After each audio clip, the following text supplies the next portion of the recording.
참여 예수님, 대구 가톨릭 평화방송 이상재 가스톨 신부입니다. 기쁜 소식 밝은 세상 CPBC 대구 가톨릭 평화방송의 후원 회원이 되어 하느님 보시기에 아름다운 세상 함께 만들어 보면 어떨까요? 여러분의 거룩한 후원의 손길 기다립니다.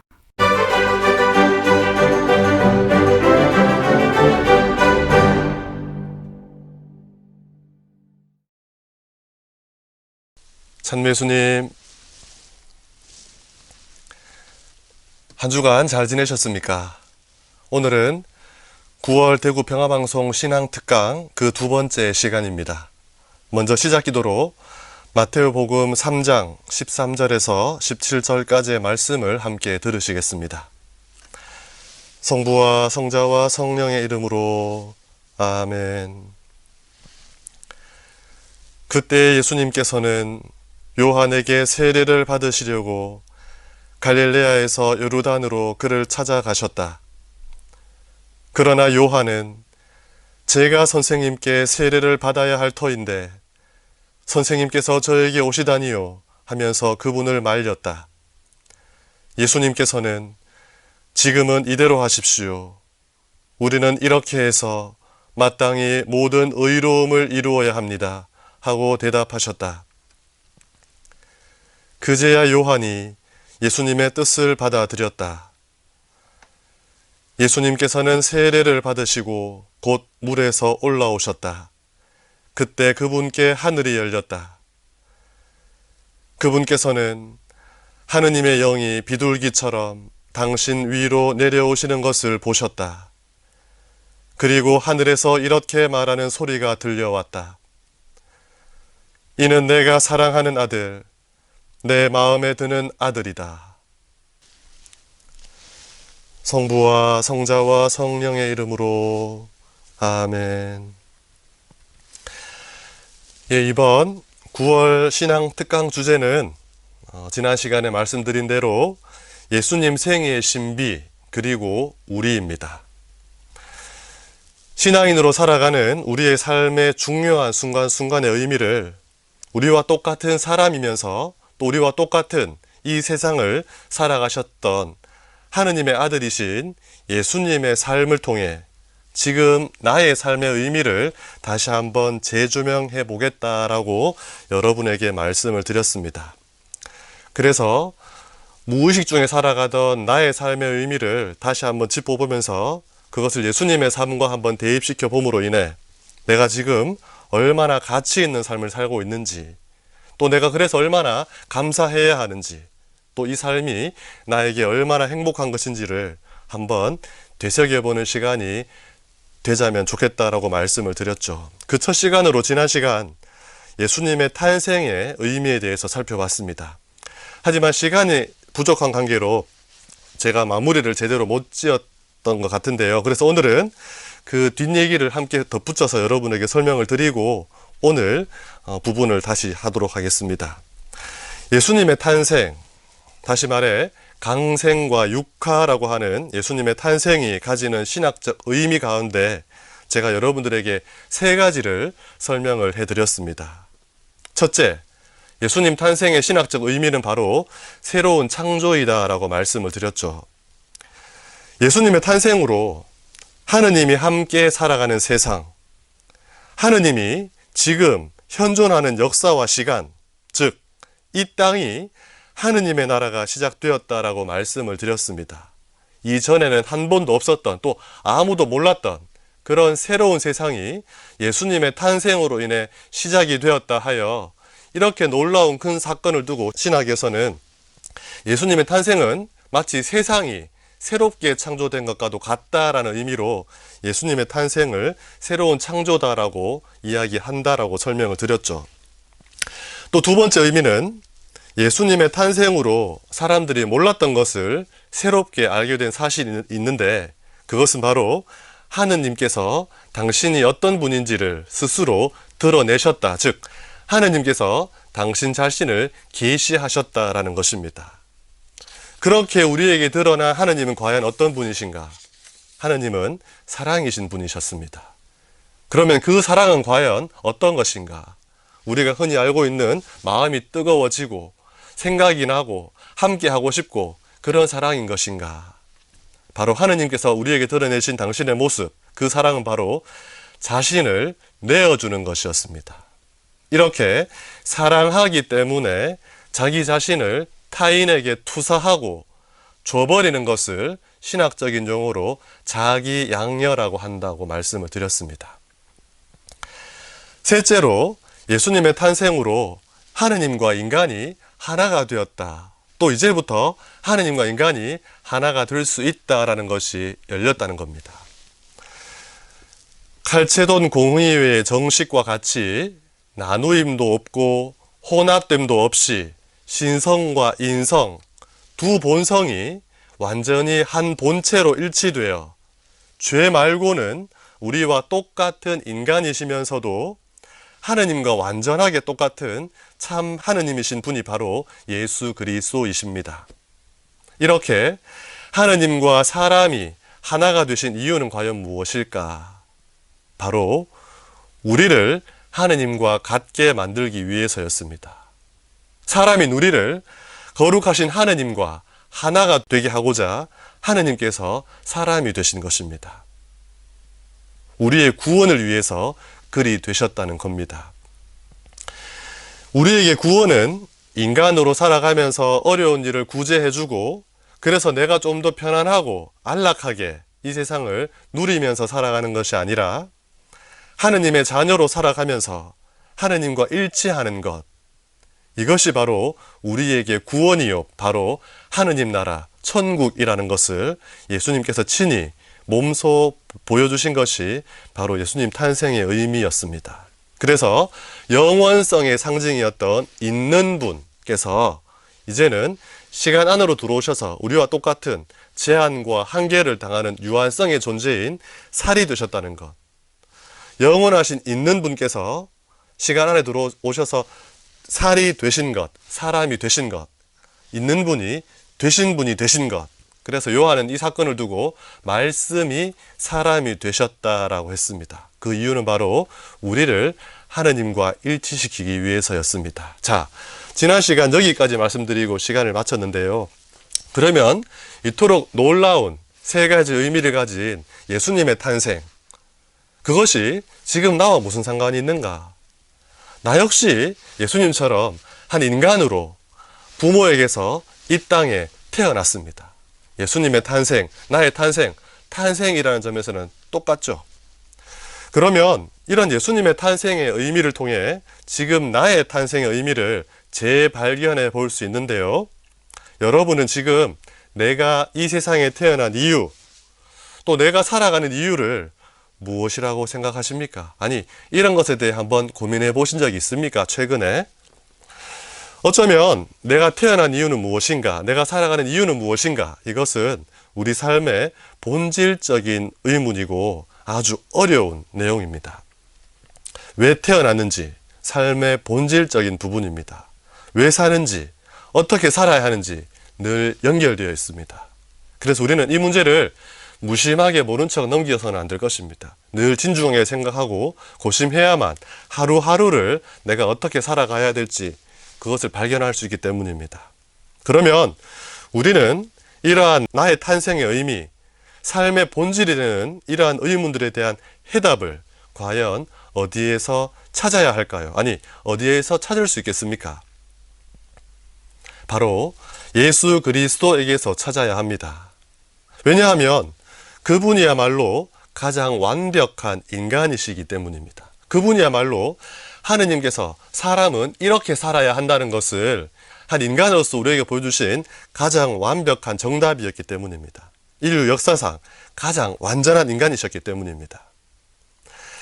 따라서 예수님의 탄생의 의미를 통해 나의 탄생의 의미를 우리는 찾아볼 수 있다는 것입니다. 하느님의 아들로 살아가는 나의 탄생의 의미가 예수님의 탄생의 의미 안에 이미 숨겨져 있다는 것입니다. 자, 그러면 나의 탄생의 의미는 무엇인가? 지금부터 하나씩 살펴볼 텐데요. 첫째, 지금 내가 살고 있는 세상은 예수 그리스도를 통해 새롭게 창조된 세상임을 우리는 알아야 합니다.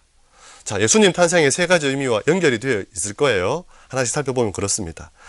내가 지금 살고 있는 세상은 예수님 탄생 이전에 인류가 살아왔던 그런 세상이 아니라는 것입니다. 하늘과 땅, 하느님과 인간, 정결한 것과 부정한 것, 의인과 죄인에 대한 구분이, 차별이, 경계가 있는 세상이 아니라 하느님이 지금 우리와 함께 살아가고 있는 세상이라는 것입니다. 예수님께서는 임마누엘, 하느님께서 우리와 함께 계신다라는 이 당신의 이름과 같이 당신의 탄생으로 이 세상에 하느님이 함께 살아계시고 머물러 계신다는 것을 알려주셨죠. 그러니 우리 탄생의 의미는 바로 지금 여기에 하느님이 함께 머물러 계신다는 것을 이 세상 사람들에게 보여주는 것에 있습니다. 나의 탄생으로 세상을 새롭게 창조하지는 못해요. 그래서 내 탄생이 예수님 탄생처럼 새 창조다라고 말할 수는 없습니다. 하지만 예수님의 탄생으로 새롭게 창조된 세상이 이런 것이다 하고 나의 탄생이 증명해 줄 수는 있다는 겁니다. 스스로 내 안에 하느님이 함께 살아계신다는 자의식을 가져야 합니다.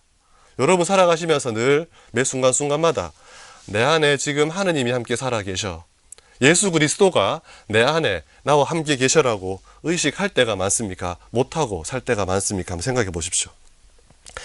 이런 자의식을 가지고 내가 머무르는 곳에, 내가 함께 하는 곳에 바로 예수님이 함께 계신다는 것을 나의 말과 생각과 행동으로 사람들에게 또 이 세상에 보여주어야 한다는 것입니다. 지금 우리가 살고 있는 세상이 빈부의 격차나 지식의 정도의 차이, 혹은 피부색이나 성별, 사회적, 지위와 정치적 성향에 따라 서로 편가르고 구분짓고 차별하는 세상이 아니라 모든 경계가 허물어지고 하느님이 함께하는 세상, 바로 이런 새로운 세상이라는 것을 내가 몸소 보여주고 나의 말과 행동으로 알려주어야 한다는 것입니다. 이것이 바로 내가 세상에 태어난 이유라는 거죠. 하느님이 성당 안에만 계신 분이 아니다. 예수님은 미사 시간에만 잠깐 나타났다가 사라지신 분이 아니다 하는 것을 우리가 늘 증거하고 알려줘야 한다는 것입니다. 예수님의 탄생이 그랬듯이 우리의 탄생의 이유도 이것입니다. 새로 창조된 세상을 직접 살아가는 것. 그래서 내 삶을 보고 이 세상 사람들이 하느님 나라가 왔구나 하는 것을 알게 해두는 것. 그래서 나의 탄생의 의미는 바로 하느님 나라를, 바로 새로운 창조된 시대를 살아가고 있다는 것을 증거하는 것입니다. 둘째로, 예수님의 탄생으로 하느님은 사랑이시며 그 사랑의 방식은 바로 자신을 내어주는 자기 양녀라는 것이 드러났다 하였습니다. 하느님이 주신 것이 무엇이 있을까요? 하느님은 우리에게 생명을 주셨고, 가장 아끼는 외아들을 주셨고, 당신의 나라를 주셨고, 당신의 거룩한 신성을 주셨습니다. 즉, 자기가 가진 모든 것, 좋은 모든 것을 다 당신 자신을 온전히 또 완전히 주신 분이 바로 하느님이시고, 그것이 바로 하느님의 사랑법이라고 예수님의 탄생을 통해 드러났습니다. 그러니 우리의 탄생도 이러해야 합니다. 사랑은 내가 가지는 소유가 아니라 나를 던지는 나눔이라는 것. 사랑은 받는 것을 좋아하는 것이 아니라 주는 것을 더 좋아하는 것이라고. 사랑은 어떤 좋은 무언가를 남에게 주는 것으로 만족하는 것이 아니라 나 자신의 전부를 주는 거라는 것을 내 탄생으로 세상에 알려주어야 한다는 겁니다. 오늘날 이런 사랑의 의미가 많이 변질되어 있습니다. 쾌락의 한 부분으로 생각하고 소유와 존재를 드러내는 방식으로 표현되기도 합니다. 이런 세상에서 진정한 사랑이란 자신을 온전히 주는 것이라는 것을 우리의 삶으로 보여주어야 합니다. 그러니 내 탄생의 의미는 뭐냐? 바로 하느님이 자기 양녀를 하셨듯 나의 자기 양녀가 되어야 됩니다.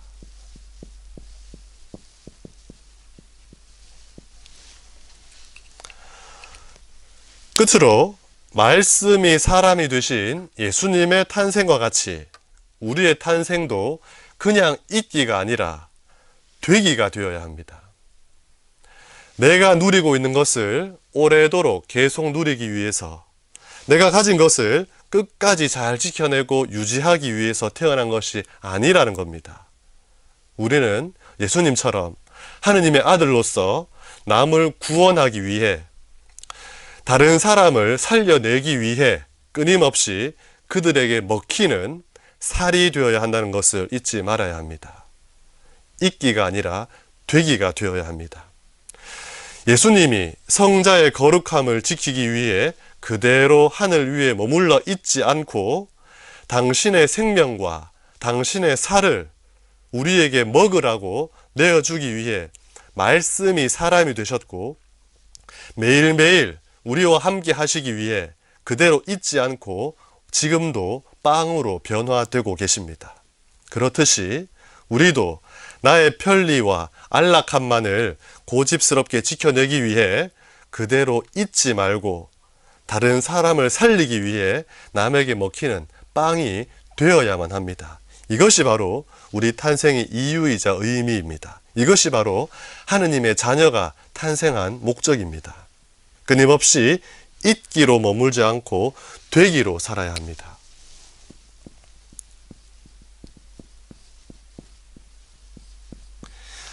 이렇게 세 가지 의미를 통해서 예수님의 탄생에 가진 의미가 내 삶 속에서도 그대로 묻어나 있다는 것을 여러분과 함께 이야기해 보았는데요. 이렇게 예수님의 탄생을 통해 내가 왜 태어났는지, 그래서 지금 내가 어떻게 살아야 하는지를 우리는 알아보았다고 할 수 있습니다. 제가 첫 시간에 이런 말씀을 드렸죠. 신부는 좋은 말을 많이 하니 입만 천국 가고 신자는 귀만 천국 간다. 좋은 말, 훈화, 강의, 강론, 이런 것들을 많이 하는 입과 그런 좋은 것들을 수없이 많이 듣고 있는 귀로 끝나버려서는 안 됩니다. 신앙은 배우고 알고 이해하는 지식이 아니라 신앙은 사는 것입니다. 신앙 지식이라는 말 들어보셨습니까? 없습니다. 신앙에 따라오는 말은 생활입니다. 신앙생활. 신앙 특강은 신앙생활을 위한 것입니다. 그러니 예수님의 탄생을 통해 새롭게 알게 된 내용들이 있다면 이제 여러분들은 그렇게 사셔야만 합니다. 하느님께서 우리를 이 땅에 태어나게 하신 이유 그대로 그 목적에 맞게 살아내야 합니다. 그것이 하느님의 자녀로 살아가는 것입니다. 이 정도로 예수님의 탄생에 대한 내용은 마무리를 짓고요. 본격적으로 오늘 강의의 주제인 예수님의 세례와 나의 세례에 대한 이야기를 지금부터 시작해 보겠습니다. 탄생이라는 것이 예수님에게도 있었고 나에게도 있는 것처럼, 내가 세례를 받은 것처럼 예수님도 세례를 받으셨다는 겁니다. 아마 지금 이 방송을 듣고 계신 분들 중에 세례를 받기 위해 예비 신자의 모습으로 준비하고 계시거나 아니면 앞으로 나도 한번 천주교 신자가 되어볼까 하는 생각에 듣고 계신 분도 계시겠지만, 그래도 아마 대부분의 청취자들은 이미 세례를 받으신 분이라는 생각이 듭니다. 세례는 우리를 그리스도교로 입문하게 해주는, 그러니까 신앙인으로 하느님의 자녀로 살 수 있도록 해주는 첫 번째 단계이자 시작이라고 할 수 있습니다. 그러니 우리는 같은 신앙을 고백하는 같은 세례로, 같은 종교를 믿는 그리스도교 신자로 살아가고 있는데요. 그러니 천주교 세례를 받지 않았으면서 나는 성당에 다니는 천주교 신자다라고 말할 수는 없고 말해서도 안 된다라는 것입니다. 이렇게 우리를 신앙인이 되도록 해주는 이토록 중요하고 특별한 세례를 생각할 때 여러분은 가장 먼저 무엇이 떠오르십니까? 자, 세례하면, 여러분 세례하면서 눈을 딱 감았을 때 머릿속에 무엇이 제일 먼저 떠오르십니까? 길고도 지루했던 교리 공부, 힘들게 외우고 또 외워도 자꾸 까먹기만 하는 주요 기도문, 부끄럽게 주일 미사 때마다 찾아가서 도장을 받고 사인을 받는 그러한 나의 모습들, 아니면 떨리고 두려웠던 신부님의 찰고라는 평가, 아니면 세례성사를 받던 날의 설레임과 감동, 아이고 다 끝났다, 속 시원함, 나의 세례를 축하해주러 왔던 사람들의 축하 인사와 잘 차려진 음식과 꽃다발 등등, 이런 많은 것들이 마치 파노라마처럼 나의 눈앞을 지나가고 있을 것입니다. 하지만 세례를 이렇게 기억 속에 떠올라야만 떠오르는 지나가버린 단순한 예식, 신자가 되기 위해 겪어야 했던 힘들었던 하나의 절차, 혹은 기억도 제대로 나지 않는 과거의 추억으로만 남아있다면 그것은 조금 안타까운 일입니다. 왜냐하면 예수님께는 그렇지 않았기 때문입니다.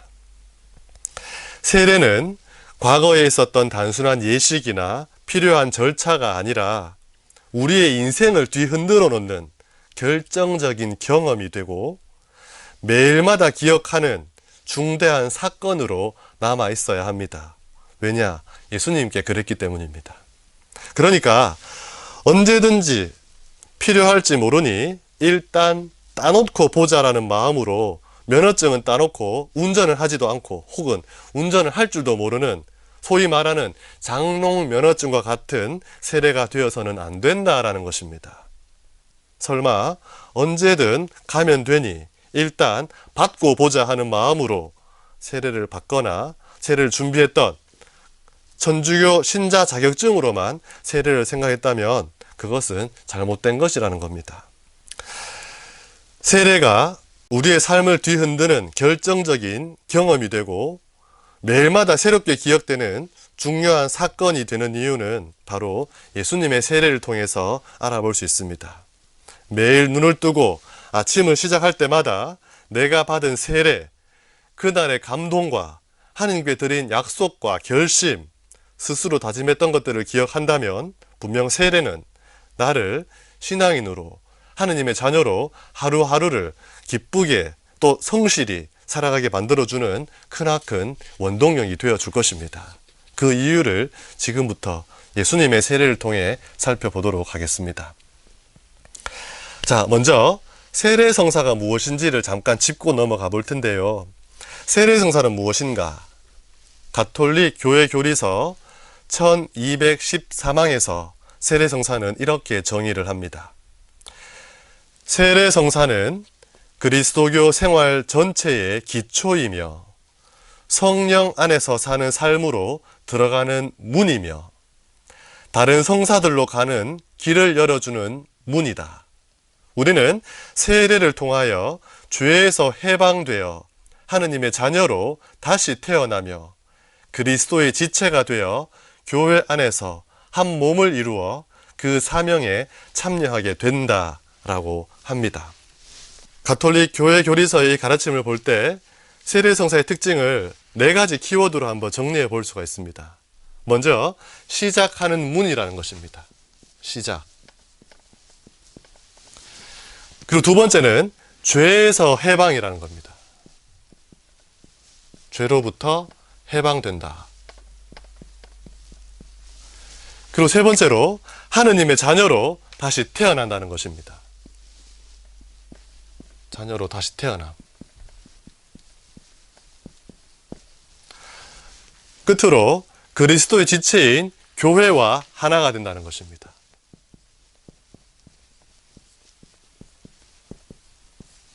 자, 이런 4가지가 교리서의 핵심인데요. 말 그대로 세례성사는 가톨릭 교회의 입문성사로 신앙인으로서의 첫 걸음을 시작하게 해주는 성사입니다. 그렇다고 단순히 통과 의례로 지나가 버리면 끝나는 것이 되어서는 안 되겠지요. 세상 속에서 하느님 나라의 주인인 하느님의 자녀로 살아가면서 겪게 되는 위기와 유혹, 혼란 때문에 신앙인으로서의 정체성이 흔들리고 도전을 받게 될 때 신앙의 의미와 시작을 기억하기 위해 다시금 돌아와야 하는 그 첫 번째 자리가 되어야 합니다. 힘들 때마다 신앙의 위기가 흔들린다. 신부님, 성당 가기 싫어요. 어떻게 해야 돼요? 할 때 다시 돌아갈 수 있는 첫 번째 자리, 나의 첫 마음을 끄집어내어주는 그 자리가 바로 세례가 되어야 된다는 것입니다. 내가 왜 세례를 받았는지, 세례를 받을 때 나의 약속과 결심은 무엇이었는지, 처음으로 내가 고백한 신앙의 내용은 과연 무엇이었는지, 이 원초적인 것을 기억하게 해주는 새로운 시작의 자리가 바로 세례가 되어야 한다는 것입니다. 통과 의례가 아니라 늘 돌아갈 수 있는 새로운 시작의 자리가 바로 세례가 되어야 된다는 겁니다. 그리고 세례를 통해 내가 받은 은총을 기억하며 하느님께 감사할 수 있는 자리가 되어야 합니다. 모든 성사는 하느님의 은총을 우리들이 느끼고 보고 맛보고 깨달을 수 있도록 해주는 것입니다. 그러니 성사를 통해 우리는 내가 받고 있는 하느님의 은총을 보고 느끼고 알고 맛보게 되는데요. 그러면 세례성사는 우리에게 어떤 은총을 줬을까? 세례성사를 통해 우리가 받은 은총은 제일 먼저 하느님의 자녀가 되는 것입니다. 이 은총의 내용이 가톨릭 교회 교리서의 가르침에 다 들어가 있습니다. 하느님의 자녀가 된다는 것, 이것은 그냥 주어지는 것이 아니라 놀라운 은총입니다. 이는 하느님을 아버지라 부를 수 있는 새로운 자격과 지위가 생기는 것이며 하느님을 아버지라 부른 예수님과 같아지는 것입니다. 이미 하느님과 일치하기 위한 준비를 시작한다는 거죠. 그렇게 우리는 하느님의 아들, 딸이 되어 하느님으로부터 무한한 사랑과 보호를 받게 됩니다. 동시에 하느님을 아버지로 모신 사람, 예수님과 하나가 된 사람답게 새로운 삶을 시작하게 됩니다. 마치 새로 태어난 것처럼. 세례성사의 또 다른 은총은 죄로부터의 해방, 바로 완전한 용서입니다. 전통적으로 교회는 세례를 통해 원죄와 본죄의 사함을 받는다라고 가르치고 있습니다. 세례를 받음으로써 모든 죄의 사함을 받는다는 것은 하느님께서 지금까지 인간이 자신만을 바라보며 이기적인 삶을 살아온 것들에 대해서 더 이상 묻지도 따지지도 않으시고 하느님 아버지와 이웃을 사랑하면서 살 수 있는 새로운 시간을 열어주겠다는 것입니다. 하느님의 아들이시면서도 죄 외에는 우리와 똑같으셨던 예수님처럼 우리의 죄를 사해 주시며 하느님의 아들로 살 수 있는 기회를 나에게 제공해 주신다는 겁니다. 지금까지 내가 지은 죄, 그것이 어떤 것인지 따지지도 않고 그럼에도 불구하고 다시 시작할 수 있는 기회가 주어지는 것, 엄청난 은총입니다. 아무런 속죄나 어떤 보상도 없이 공짜로, 무상으로, 세례만으로 지금까지 지은 모든 죄를 다 용서받는다고 하니 얼마나 큰 은총입니까? 어쩌면 세례받는 그 순간 우리는 예수님과 같아졌다고도 말할 수 있을 것입니다. 하지만 우리는 살아가면서 죄를 짓기 때문에 또다시 그 같아짐이 차이가 벌어지겠죠. 그리고 세례로 우리는 그리스도의 몸인 교회 공동체와 하나가 되어 교회에서 베푸는 모든 은총을 받아 누릴 수 있는 권한과 자격을 얻게 됩니다. 하지만 여기서 말하는 권한, 자격은 이제부터는 성당에서 나도 세례 받았어. 큰 소리 뻥뻥 치고 이제 나도 세례 받았어. 내가 알아서 할게. 내 마음대로 하고 나도 이제 알고 있어 라고 다른 사람과 따지고 하는 그러한 권한과 자격이 아닙니다. 이 권한과 자격은 다른 성사, 다른 은총을 받게 할 수 있는 권한을 또 자격을 주어지는 것을 의미합니다. 세례로 다시 태어난 모든 사람은 하느님 아래에 평등합니다. 같은 지위와 같은 권리를 누리며 그리스도의 몸인 교회의 성장을 위해 각자 자신의 사명에 충실히 살아가야 할 수 있는 힘을 얻게 되는 것입니다. 교회 구성원으로 하느님 그리스도의 지체로 살아갈 수 있는 힘, 이것이 바로 세례성사가 주는 권한과 자격이라는 것입니다. 물론 이 권한과 자격에는 책임과 의무도 따르죠. 그래서 세례를 받기 때문에 여러분들은 이제 주일미사도 빠지면 안 되고 또 나에게 주어진 의무들, 교무금도 또 주일미사의 봉헌금도 뿐만 아니라 여러 가지 자선과 선행들도 베풀어야 한다는 겁니다. 이토록 큰 은총이 베풀어지는 세례성사를 받은 우리는 자신의 삶 속에서 그 은총을 충만히 누리면서 살고 있는지 지금 한번 생각해 봐야 합니다. 옛날에 그 은총 받았어 끝나는 것이 아니라 지금 내가 받은 은총을 충분히 누리고 살고 있는지, 나에게 주어진 은총을 받아 누릴 권한과 자격을 나는 충분히 활용하며 살고 있는지 생각해 보시라는 겁니다. 하느님을 감히 아버지라고 부르는 거룩한 품위에 맞는 삶을 살고 있는지, 부끄럽지 않게 살고 있는지, 죄로부터 용서받는 진정한 해방과 자유를 마음껏 누리면서 살고 있는지, 그리고 교회에서 베풀어지는 풍성한 은총을 받기 위해 교회와 하나가 되어 예수님 그리스도의 지체로 성실히 또 감사하며 살고 있는지 곰곰이 생각해 보자는 것입니다. 자, 그렇다면 이토록 큰 은총이 베풀어지는 세례성사를 우리에게 허락해준, 다시 말해 우리 세례의 시작이 되어준 예수님의 세례에 대해서 하나씩 살펴보겠습니다. 지금 우리가 받는 이 세례성사는 예수님이 요르단 강에서 받으신 세례의 기원을 두고 있습니다. 아마 예수님이 요르단에서 세례받지 않았다면 지금 우리 세례는 없거나 아니면 다른 모습으로 했을 겁니다. 예수님 시대에 이미 세례의 형식을 갖춘, 그러니까 물로 정화하는, 물로 씻어내는 방법으로 정화와 회개를 보여주는 예식들이 있었습니다. 그 중에 하나가 바로 세례자 요한이 베푸는 세례였죠. 예수님께서도 이 세례를 받으셨습니다. 하지만 예수님의 세례로서 이전에 베풀어지던 요한의 세례와는 완전히 다른 새로운 의미로 변해버렸습니다. 그러니 오늘날 우리가 받는 세례는 예수님이 받았던 요한의 세례는 아니고요. 예수님이 받은 세례를 통해 변화된 세례, 즉 예수님이 변화시켜준 세례를 받고 있는 것이라 할 수 있겠죠. 예수님의 세례를 알기 위해 우리는 몇 가지 필요한 것이 있는데, 예수님의 세례가 어떤 것이었는지, 과연 예수님은 그 세례를 우리에게 어떻게 바꿔주셨는지 알기 위해 무엇을 찾아봐야 될까요? 바로 성경입니다.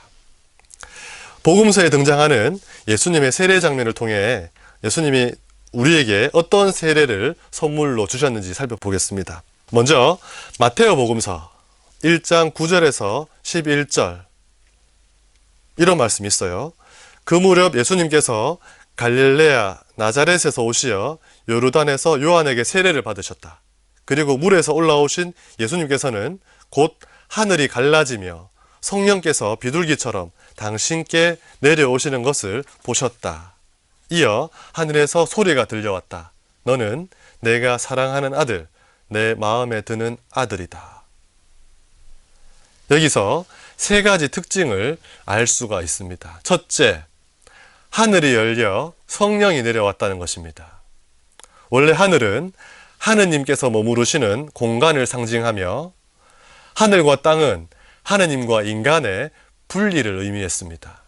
그러니 이제 하늘이 열린다라는 의미는 새로운 은총의 시기가 이 땅에 도래했다는 것입니다. 우리 아마 지난 시간 예수님 탄생 때도 비슷한 얘기를 들었을 거예요. 예수님의 탄생으로 새로운 시대가 열렸다. 마찬가지. 이제 그것이 구체적으로 눈에 보이게 됐다는 것입니다. 새로운 은총의 시기가 이 땅에 도래했다는 것. 여기서 하늘이 열려 하느님과 인간의 새로운 관계가 시작되었다는 것으로 등장하는 것이 바로 성령과 물과 말씀이라는 세 가지 단어입니다. 성령과 물과 말씀, 이것이 예수님 세례 때에 나타났다는 건데, 있었다는 건데, 성령과 물과 말씀, 이 세 가지 들으면 혹시 저절로 떠오르는 것이 없습니까? 뭐 생각나는 거 있으시겠죠?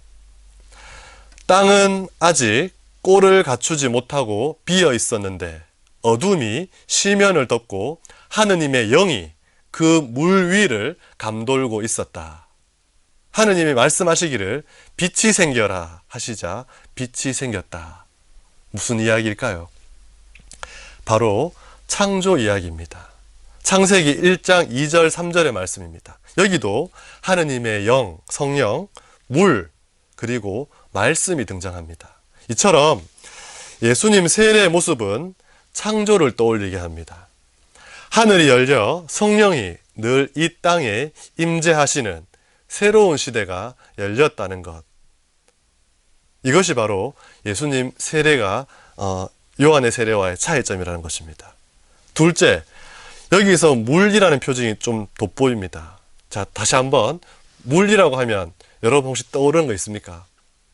물이라고 하면 두 가지가 떠오르면 좋아요. 첫째는 바로 노아의 홍수 이야기가 떠오르면 좋습니다. 둘째는 바로 이스라엘 백성들이 마른 발로 홍해를 건너갔던 이 체험이 연상되면 아주 훌륭하십니다. 마치 이스라엘 백성이 홍해를 건너감으로 이집트 군대의 추격으로부터 자유와 또 해방을 얻었듯이 예수님께서 요르단 강에서 올라오심으로써 인류가 죄와 죽음으로부터 자유롭게 되어 영원히 살게 되는 구원을 얻는다는 이 새로운 해방과 자유, 즉 파스카를 의미합니다. 예수님의 세례로 성경을 살펴보니 가톨릭 교회의 가르침이 다 들어가 있다는 거죠. 이미 예수님의 세례로 새로운 세상이 열렸다. 하느님과 인간이 하나가 되는 은총의 시기가 도래했다. 그리고 건너감, 파스카 의미도 이미 예수님의 세례 안에 다 들어가 있다는 거죠. 이어서 마르코 복음서에 나타난 예수님의 세 번째 특징은 바로 말씀인데요. 즉 하늘에서 들린 너는 내가 사랑하는 아들, 내 마음에 드는 아들이라라는 이 말씀입니다. 이사야서 42장 1절에 여기에 나의 종이 있다. 그는 내가 붙들어 주느니 내가 선택하니 내 마음에 드는 이다. 내가 그에게 나의 영을 주었으니 그는 민족들에게 공정을 펴리라 하신 말씀이 연상되면 좋습니다. 하늘의 소리, 고통받는 야훼의 종으로 이사야를 파견하신 하느님의 말씀입니다. 이 말씀과 같이 하느님께서는 당신의 아들을 내 사랑하는 아들이다라고 이야기하시지만 사실은 너희들의 구원을 위해 고통받아야 할 나의 종이다라고 소개하시는 것이 된다는 겁니다. 이를 통해 예수님은 내가 하느님의 아들이야, 맞아 라고 자의식의 확신을 가진 것도 맞지만 더불어 내 사명이 무엇인지 지금부터 내가 무엇을 해야 하는지를 깨닫게 되셨다는 겁니다. 그 사명은 바로 고통받는 야훼의 종으로서 인류와 세상을 구원하기 위해 십자가를 짊어져야 한다는 것을 이미 알고 계셨을 수도 있지만 확신을 가지고 깨닫게 되셨다는 겁니다. 죄인들 속에 섞여 있으나 성부와 아주 특별한 관계, 사랑받는 아들로서의 특별한 관계를 맺고 있는 이 아들을 통해 새로운 하느님의 백성의 시대가 이제는 열릴 것입니다. 자, 마르코 복음서에 따르면 예수님의 세례 장면을 통해 새로운 은총의 시기가 도래하였다. 파스카가 시작되었다. 예수님의 사명이 이제 알려졌다라는, 그래서 이제는 예수님이 공생활을 시작하게 되는 거죠. 이런 사실을 마르코 복음서를 통해 알아봤고요. 이어서 마테오 복음서는 어떤 내용이 있는가? 여기서는 마르코 복음과 거의 유사점을 가지고 있지만 특별한 점이 첨부되어 있습니다. 뭐냐 하면 세례자 요한과의 대화가 들어가 있다는 것입니다. 바로 3장, 마테오 복음서 3장 14절에서 15절의 부분인데 잠시 들어보면 이렇습니다. 요한은 제가 선생님께 세례를 받아야 할 터인데 선생님께서 저에게 오시다니요 하면서 그분을 말렸다. 예수님께서는 지금은 이대로 하십시오. 우리는 이렇게 해서 마땅히 모든 의로움을 이루어야 합니다 하고 대답하셨다. 그제야 요한이 예수님의 뜻을 받아들였다. 자, 마테오는 왜 다른 복음서에는 없는 이 부분을 굳이 추가로 집어넣었을까요? 이 첨부된 내용을 통해 말하고자 하는 것은 당시 죄인들이 회개를 위해 받던 요한의 세례를 예수님께서 굳이 받으셔야 했던 이유를 설명하기 위해서입니다. 요한의 세례는 내가 지었던 죄를 용서받기 위해 받는 세례였어요. 근데 예수님은 죄가 있습니까? 없습니까? 죄가 없어요. 굳이 예수님은 요한이 베푸는 세례를 받을 필요가 없었다는 것입니다. 그런데 왜 받으셨나? 그 이유를 설명하기 위해 첨부된 내용이 마테오 복음서의 이 구절이라는 겁니다.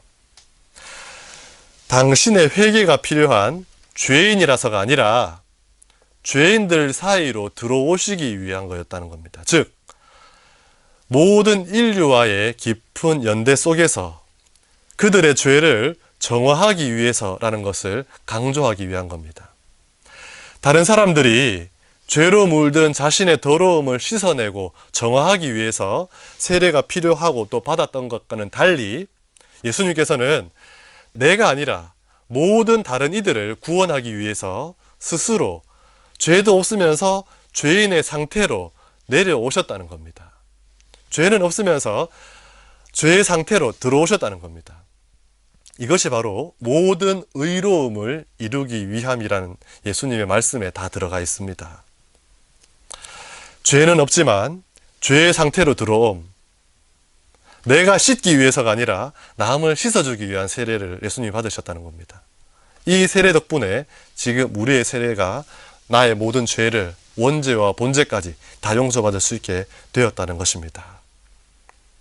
이렇듯 복음사가들의 신학적 사상이 첨가된 다양한 성경의 표현들을 안고 예수님 세례에 관해 이야기를 해볼 때 분명한 사실 하나는 바로 예수님은 세례를 받으시고 당신의 공적인 사명, 즉 하느님 아버지로부터 파견받은 구원자로서의 삶을 분명하게 시작하셨다는 겁니다. 복음서에서는 복음사가들의 사상과 또 신학적 의미를 담기 위해 추가하기도 하고 덧붙이기도 하면서 여러 가지 의미로 예수님의 세례를 설명해 두고 그 세례의 설명을 토대로 오늘 우리도 교리서에서 가르침을 하고 있지만 이런 추가된 내용들을 다 떠나서 예수님의 세례가 우리에게 중요한 이유는 바로 이것이라는 것. 뭐냐 하면 세례를 기점으로 예수님이 공생활을 시작하셨다는 것에 있습니다.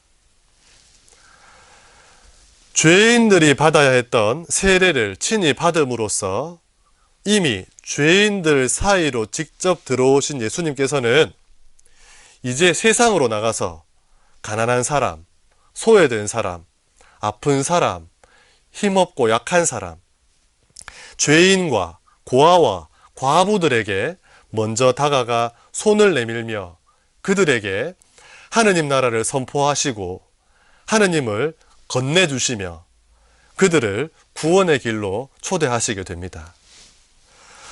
이렇게 하느님의 말씀이시며 늘 성령이 함께 하시는 예수님께서 사람들 틈에 들어오시어 사람들과 모든 것을 공유하심으로써 이제 하느님은 구름 속이나 고독한 철학적 사유 속에서 당신을 드러내는 것이 아니라 인간의 길 위에서 또 역사의 여정 속에서 당신을 드러내신다는 것을 몸소 보여주기 시작하셨다는 겁니다.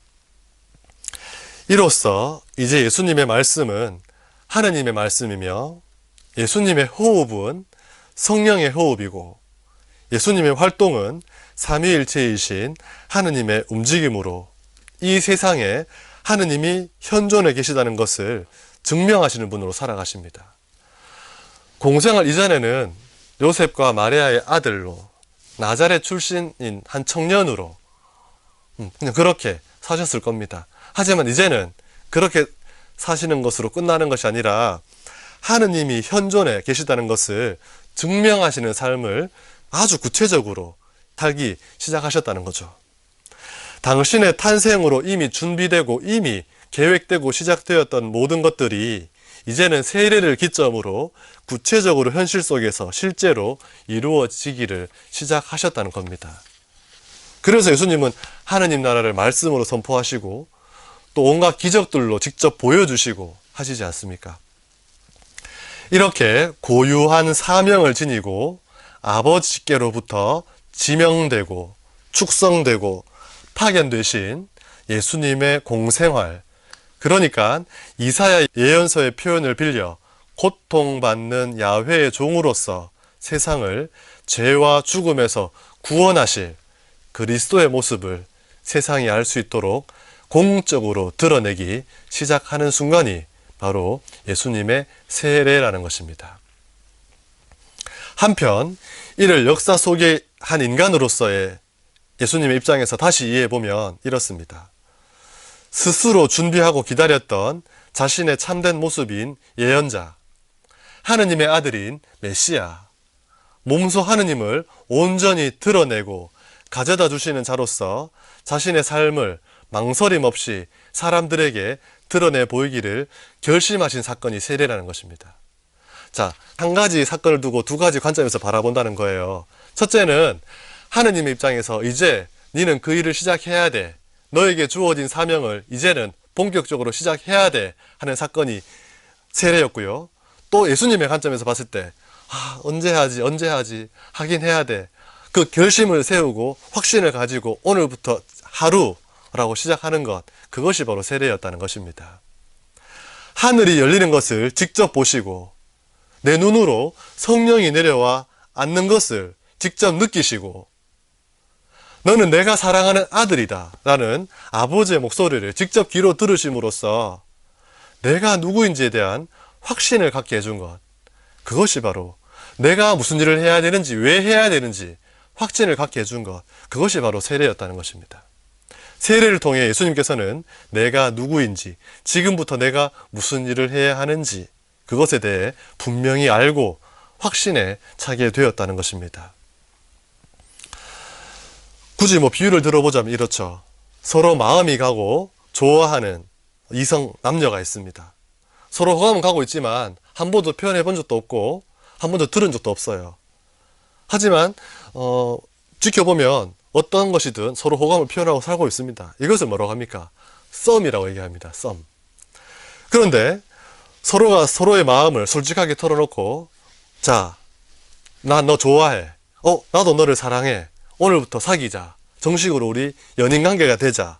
라고 하면 공식적으로 오늘부터 1일이 됩니다. 그래서 100일도 챙기고 1년도 챙기고 하게 됩니다. 요즘 젊은 사람들 그렇게 합니다. 그런 것처럼 공식적으로 1일이라는 거 참 중요하기도 하죠. 막연하게 알고 있는 게 아니니까.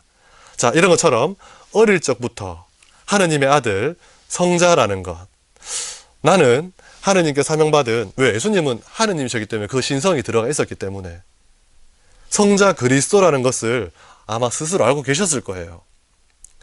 알고 계셨겠지만 이 세례를 통해 자신이 가지고 있던 자의식에 대한 확신을 가졌다는 겁니다.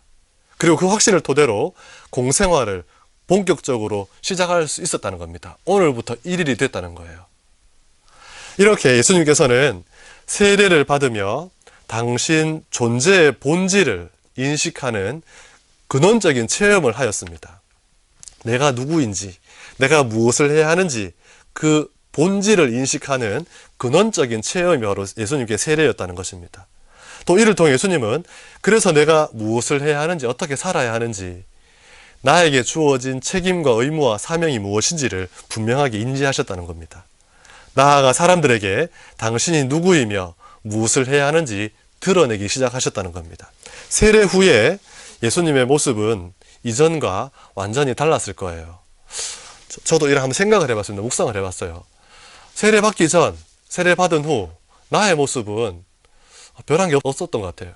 근데 예수님이 요르단강에서 세례 받으실 때 장면을 참 묵상해 보니까 예수님이 세례를 받고 나서 확신에 차서 요르단 강물을 벗어나서 세상으로 나아갔을 때 사람들이 그 예수님을 바라보면서 이런 걸 느꼈을 것 같아요. 뭐냐 하면 분명히 30년을 동네에서 같이 살아왔던 그 나자렛 예수라는 청년인데 왜 오늘부터 좀 다르지? 이런 것들을 느꼈을 것 같아요. 그분의 얼굴은 아마 빛이 났을 겁니다. 목소리도 좀 달라져 있었을 것 같아요. 물론 여전히 나자렛의 젊은 목수였고 변함없이 그분의 고장의 어투를, 사투리를 쓰는 또 단순함과 선의가 담긴 그런 따뜻한 목소리였겠지만 그래도 그 전과는 좀 달랐을 것 같다는 생각이 저는 듭니다. 왜? 그만큼 확신에 찬 마음으로 이제 하루를 시작해야 되는 결심이 섰기 때문에 그런 것이 아닐까. 세례는 바로 이런 것입니다. 세례는 내가 누구인지, 내가 무엇을 해야 하는지를 분명하게 깨닫게 해주는 사건이 되어야 합니다. 나는 누구입니까? 바로 하느님의 사랑받는 아들입니다. 동시에 고통받는 야훼의 종입니다. 그렇다면 나는 무엇을 해야 합니까? 이 세상에서 하느님이 지금 우리와 함께 이 땅을 살아가시고 가까이 계신다는 것을 알려줘야 합니다. 그것을 말과 행동으로 증언해 주어야 합니다. 몸소 그들을 향해 길을 떠나야 합니다.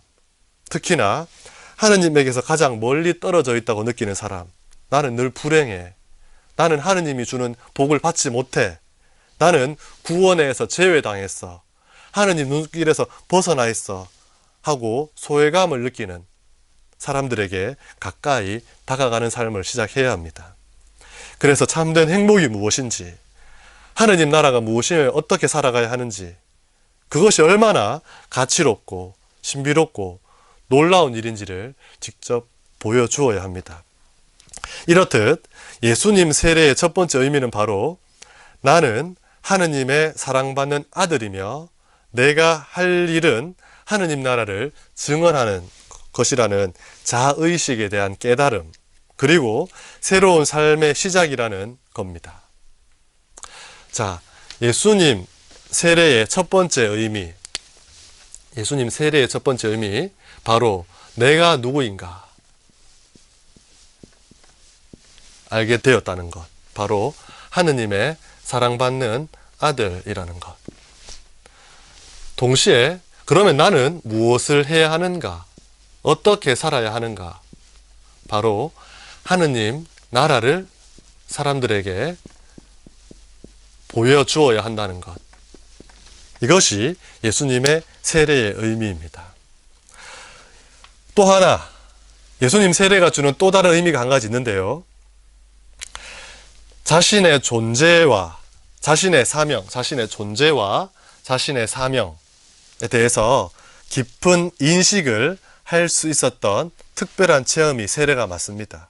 자신의 존재와 사명이 세상에 공개되었던 최초의 경험인 이 세례는 예수님이 하느님의 아들로 살아가는 데 있어 원초적인 힘이 되어 주었습니다. 자, 예수님은 지금 내가 누구이며 내가 바로 사랑받는 아들이고 내가 무엇을 해야 되는지 알게 되었어요. 근데 이것이 알고 되었다고 끝나는 것이 아니라 당신 삶의 순간순간에서 원초적인 힘이 되었다는 겁니다.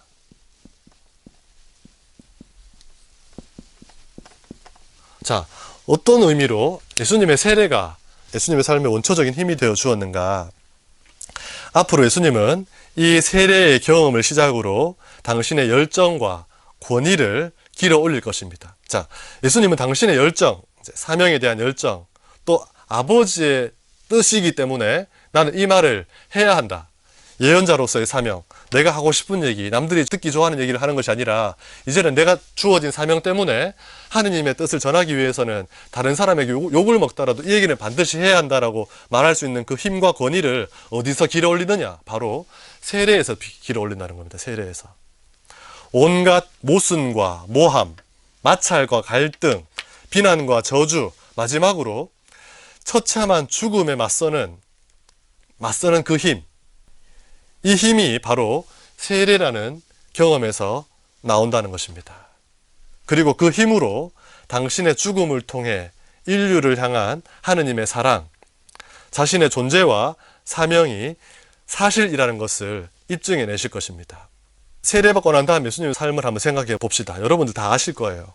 친척들, 친구들의, 또 고향 사람들에 대한 수많은 오해와 갈등, 민족으로부터 외면받고 그들에게 당하는 불신, 믿었던 제자들에 대한 배반, 적대자들의 멸시와 비난, 처참한 죽음, 한 인간으로서 이루 말할 수 없는 고통과 두려움과 아픔과 상처를 마주해야만 했습니다. 그때마다 예수님은 인간적인 고뇌와 갈등을 겪으셨습니다. 하느님이시지만 인간이셨기 때문에. 그리고 그때마다 나는 누구인가? 나는 무엇을 해야 하는가? 하는, 또 나는 왜 이렇게 해야 되는가? 하는 근본적인 의문에 답을 찾아야만 했습니다. 이 답을 찾는 자리가 바로 세례 때의 기억을 소환하는 것이었습니다. 세례 때의 기억을 떠올리면서 소환하면서 이 물음, 이 갈등에 대한 해답을 늘 찾아오셨다는 거죠. 이것을 증명이라도 하듯이 요한복음서에는 이런 이야기가 나옵니다. 최고의회 사람들이 예수님을 죽이기로, 이제 요한복음에 따르면 죽이기로 결정한 사건을 유발시키는 발단이 뭔가? 바로 라자로를 살리신 기적이었어요. 예수님이 라자로를 살리는 기적을 행하자 죽음에서 사람들을 소생시키는 것을 사람들이 보게 되자 놀라운 일이 벌어지면서 사람들이 따르게 되죠. 그러니까 이제 최고의 사람들은 위기의식을 느끼기 때문에 예수님을 죽이려고 결정을 합니다. 이 라자로의 소생 이야기에 앞서 이미 예수님께서는 유다 지도자들의 또 몇몇 민족들의 유다 민족들의 배척을 받고 계셨습니다. 자, 당신 스스로 내가 라자로를 살리면 십자가에 못 박혀 죽을 걸이라는 것을 예상하셨을 거예요. 그리고 수많은 배척을 받으면서 나는 처참하게 죽게 될 거야 라고 예상을 하셨다는 거죠. 추정해 볼 수 있습니다. 아마 맞을 거예요.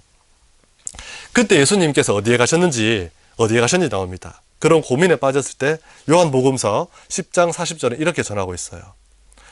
라자로 소생 이야기에 앞서 유다인들의 배척을 받으신 예수님께서는 다시 요르단강 건너편 요한이 전에 세례를 주던 곳으로 물러가시어 그곳에 머무르셨다고 합니다. 요한복음 10장 40절의 이야기입니다. 자, 조금 있으면 고발을 당하고 배반을 당하고 십자가 죽음을 향해 가게 됩니다.